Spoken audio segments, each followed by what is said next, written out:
जय श्री राम।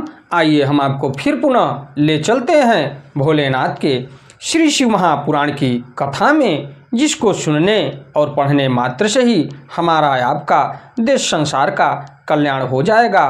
तो भोलेनाथ के श्री शिव महापुराण को देखा जाए तो पुराणों में सबसे उत्तम पुराण माना गया है। यहाँ तक कि हमारे आपके जीवन के लिए अगर संजीवनी देखा जाए तो सिर्फ भोलेनाथ के यहाँ मिलती है संजीवनी।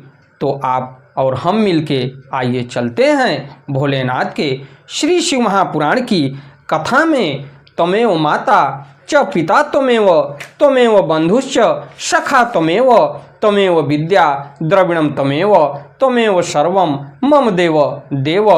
ओम श्री शांब शिवाय नमः, ओम श्री गणेशाय नमः। आपको ले चलते हैं हम विद्येश्वर संहिता में। विद्येश्वर संहिता के अध्याय के हिसाब से देखा जाए तो अथ 20वां यानी 20वें अध्याय में। तो आइए हम आपको ले चलते हैं विद्येश्वर संहिता के 20वें अध्याय में, जिसमें हमको आपको मिलता है पार्थिव शिवलिंग के निर्माण की रीत तथा वेद मंत्रों द्वारा उसके पूजन की विस्तृत एवं संक्षिप्त विधि का वर्णन।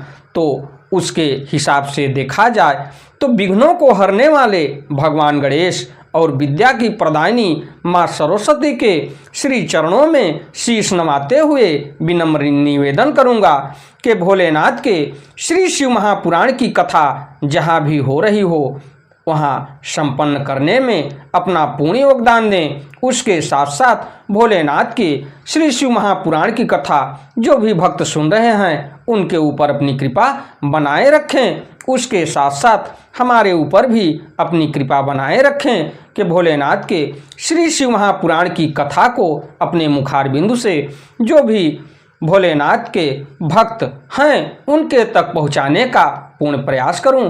तो आइए चलते हैं हम आपको भोलेनाथ के श्री शिव महापुराण की कथा में, जिसको संस्कृत और उसका उच्चारण हिंदी में आप तक पहुंचाने का पूर्ण प्रयास करूंगा। इसके लिए थोड़े से सूक्ष्म बातों के लिए आपको मैं 19वें अध्याय में ले चलता हूं।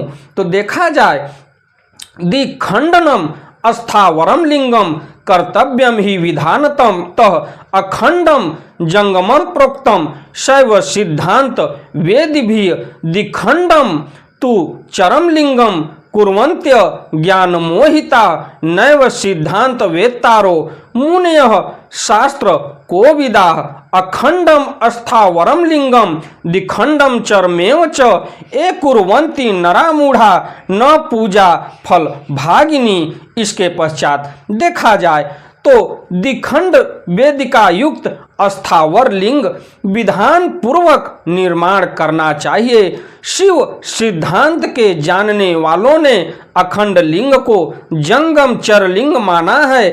अज्ञानता वश ही कुछ लोग चरलिंग को 2 खंडों में वेदिका और लिंग बना लेते हैं। शास्त्रों को जानने वाले सिद्धांत मर्मज्ञ मुनि जन ऐसा नहीं करते। जो मूढ़ जन अचर लिंग को अखंड तथा चरलिंग को दिखंड रूप में बनाते हैं उन्हें शिव पूजा का फल नहीं प्राप्त होता।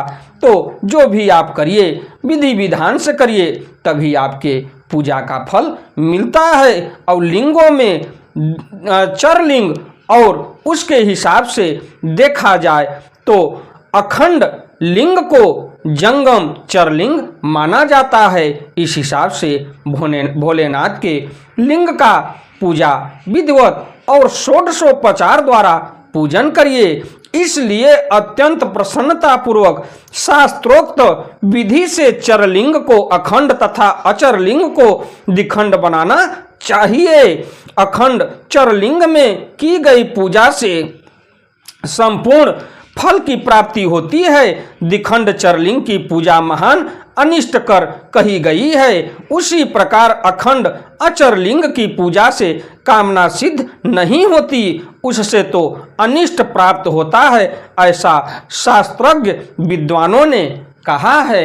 अब हम आपको ले चलते हैं 20वें अध्याय में पार्थिव शिवलिंग के निर्माण की रीत तथा वेद मंत्रों द्वारा उसके पूजन की विस्तृत एवं संक्षिप्त विधि का वर्णन। सूत उवाच, सूत जी बोले, अथ वैदिक भक्तानां पार्थिवार्चा निगद्धते वैदिक के नैव मार्गेण मुक्ति प्रदायिनी सूत्रोक्त विधिना अस्नत्वा संध्या कृत्वा यथाविधि ब्रह्म यज्ञं विधायादौ तत् शस्त्रपर्णा माचरेत् नैतिक्यं सकलं कामं विधायानन्तरं पुमान् शिवस्मरण पूर्व ही भस्म रुद्राक्ष धारकः वेदोक्त विधिना सम्यक संपूर्ण फल सिद्धे पूजयेत् परया भक्त्या पार्थिवं लिंग मुक्तमं नदी तीरे तडागे च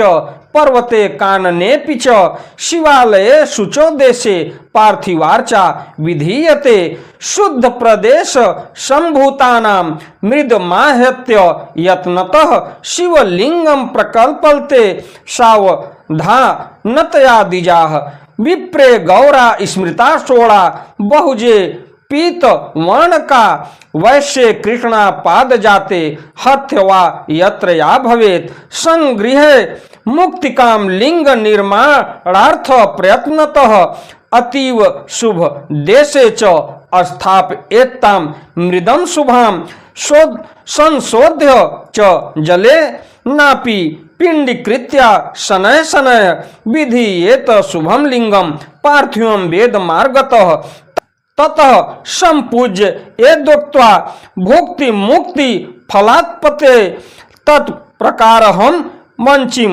श्रीणुध्वम सविधानतः। उसके पश्चात देखा जाए तो सूत जी बोले, महर्षियों, अब मैं वैदिक कर्म के प्रति श्रद्धा भक्ति रखने वाले लोगों के लिए वेदोक्त मार्ग से ही पार्थिव पूजा की पद्धति का वर्णन करता हूँ। देखा जाए तो यह पूजा भोग और मोक्ष दोनों को देने वाला है, यानी पार्थिव शिवलिंग के निर्माण से भोग और मोक्ष की प्राप्ति दोनों होगी। उसके पश्चात देखा जाए विधि विधान से पूजा यानी षोडशोपचार द्वारा पूजन बताई हुई विधि के अनुसार स्नान और संध्योपासना करके पहले ब्रह्म यज्ञ करें, तत्पश्चात देवताओं, ऋषियों, सनकादिक मनुष्यों और पितरों का तर्पण करें। मनुष्य को चाहिए कि अपनी रुचि के अनुसार संपूर्ण नित्य कर्म को पूर्ण करके शिव स्मरण पूर्वक भस्म तथा रुद्राक्ष धारण करे। उसके पश्चात देखा जाए तो तत्पश्चात संपूर्ण मनोवांछित फल की सिद्धि के लिए ऊंची भक्ति भावना के साथ उत्तम पार्थिव लिंग की वेदोक्त विधि से भली भांति पूजा करे। उसके बाद नदी या तालाब के किनारे, पर्वत पर, वन में, शिवालय में अथवा और किसी पवित्र स्थान में पार्थिव पूजा करने का विधान है। ये ब्राह्मणों शुद्ध स्थान से निकाली हुई मिट्टी को यत्न पूर्वक लाकर बड़ी सावधानी के साथ शिवलिंग का निर्माण करे, यानी भोलेनाथ के शुद्ध मिट्टी जो जहाँ हो, ऐसे जगह की मिट्टी नहीं। जहाँ देखा जाए कि यहाँ शुद्धता का वास है, वहाँ की मिट्टी लेके शिवलिंग का निर्माण करे। ब्राह्मण के लिए श्वेत, क्षत्रिय के लिए लाल और वैश्य के लिए पीली और शूद्र के लिए काली मिट्टी से शिवलिंग बनाने का विधान है। तो देखिए, अगर ब्राह्मण है तो उसके लिए श्वेत और क्षत्रिय है तो उसके लिए लाल, और वैश्य है तो वैश्य के लिए पीली, और शूद्र है तो शूद्र के लिए काली मिट्टी से शिवलिंग बनाना चाहिए। उसके पश्चात विधान है, अथवा जहाँ जो मिट्टी मिल जाए उसी से शिवलिंग बनाने चाहिए या बनाएं। शिवलिंग बनाने के लिए प्रयत्न पूर्वक मिट्टी का संग्रह करके उस शुभ मृत्तिका को अत्यंत शुद्ध स्थान में रखें।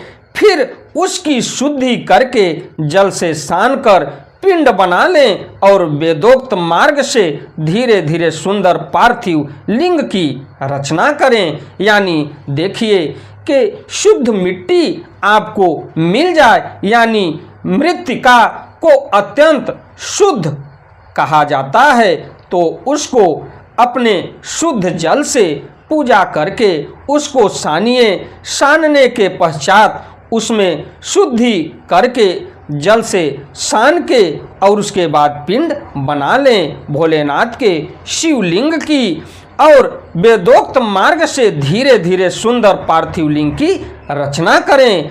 तत्पश्चात भोग और मोक्ष रूप फल की प्राप्ति के लिए भक्ति पूर्वक उसका पूजन करें। उस पार्थिव लिंग के पूजन की जो विधि है उसे मैं विधान पूर्वक बता रहा हूँ, आप लोग सुनिए और उसी हिसाब से अपने पूजन का संपूर्ण कार्य करिए।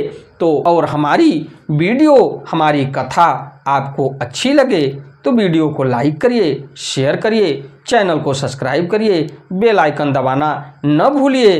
अगर हमारी वीडियो आपको अच्छी लगे तो जहाँ तक हो सके प्रचार प्रसार करते रहिए और अपना प्रेम और स्नेह हमारे ऊपर बनाए रखिए और भोलेनाथ के श्री चरणों में शीश नवा के विनम्र निवेदन करूंगा कि जाने अनजाने में भोलेनाथ के श्री शिव महापुराण की कथा अपने मुखार बिंदु से आप तक पहुंचाने में कहीं से भूल चूक हुई हो तो उसे क्षमा करें और अपनी प्रेरणा हमारे ऊपर और जो भी भोलेनाथ के श्री शिव महापुराण की कथा सुन रहे हैं उनके ऊपर बनाने के लिए अपना पूर्ण आशीर्वाद उनके ऊपर बनाए रखें। और अगली कथा को लेके मैं आपसे फिर मिलूंगा। भोलेनाथ के श्री शिव महापुराण की कथा को चलते चलते पंचाक्षर मंत्र का जप करने के पश्चात आपसे मैं विदा लूंगा। ओम नमः शिवाय, ओम नमः शिवाय, ओम नमः शिवाय, ओम नमः शिवाय। प्रेम से बोलिए भोलेनाथ की जय हो। धन्यवाद।